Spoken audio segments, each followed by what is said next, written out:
Now, he is known as the punk violinist and has the spiky hair of Johnny Rotten to prove it. Nigel Kennedy is certainly unconventional, both in appearance and his outspoken political views, but he's also a world-renowned classical musician, even if he likes to dabble in rock music too.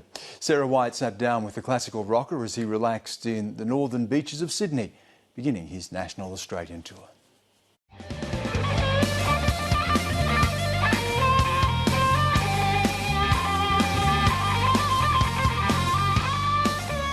With Jimi Hendrix, he is one of my favourite composers out of all the eras.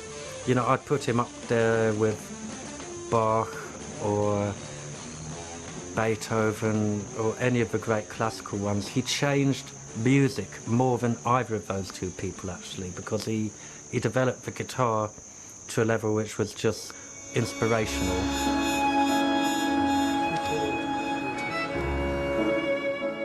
All I do is just play my music the way I want. I started playing on the street in New York, and that was fantastic money. I could earn like $1,000 in 3 or 4. Not that money's important, but I knew I could pay the rent and get food. So I didn't need people telling me what to do. So straight away I got involved in music business. I just thought, you know, take it or leave it. I'm just what I am, and it's too bad.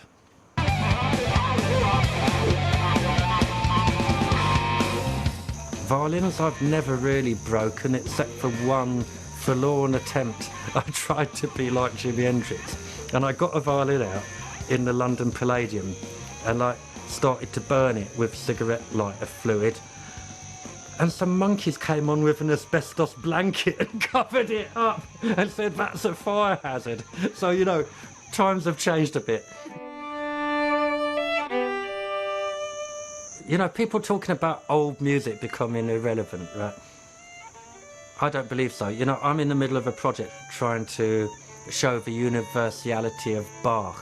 A lot of what Bach wrote was exercises for students to play, but it's absolutely inspired music. So I think we can now listen to the music with more respect than the respect shown in the early 1700s for his music.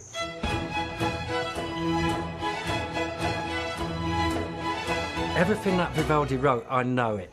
You know, like, I know what the viola's doing at a certain point, which is obviously not much by definition of the instrument. My mate, he plays viola, and he's doing a charity gig. And I said, look, who are you playing this for? The Taliban? Because, like, yeah, I know that the Taliban hate music, and so therefore the viola must be their favourite instrument. But look, I know everything in Vivaldi. I still discover new stuff like every time I'm playing it. You know, straight away you're playing for an audience. There's positive energy amongst the people who've bothered to leave their home and come into the auditorium, and the musicians on stage with me and me myself. I've got a positive demeanour. I've totally forgotten it.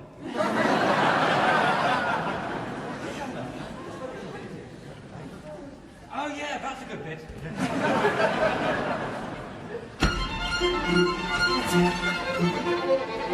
Coming back to Oz is like obviously great for me because I love playing to Australian audiences, and like people actually get my humour here. You know, there's no airs and graces about it like what there might be in various parts of Europe, including my Brexit homeland.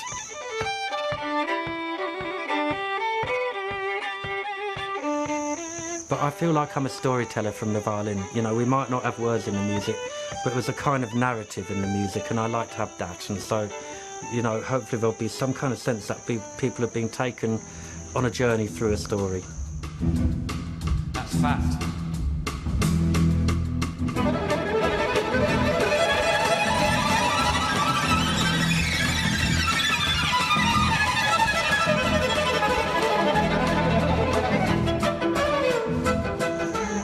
I'm not going to play a safe concert within my capabilities, because that's cheating my colleagues and the audience out of getting a decent gig out of it, you know? So I'm always pushing it.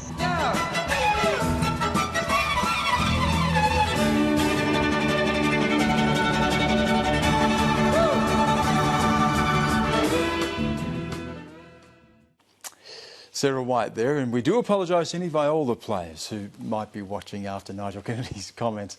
Thanks for your company. I'll see you again same time tomorrow night. Good night.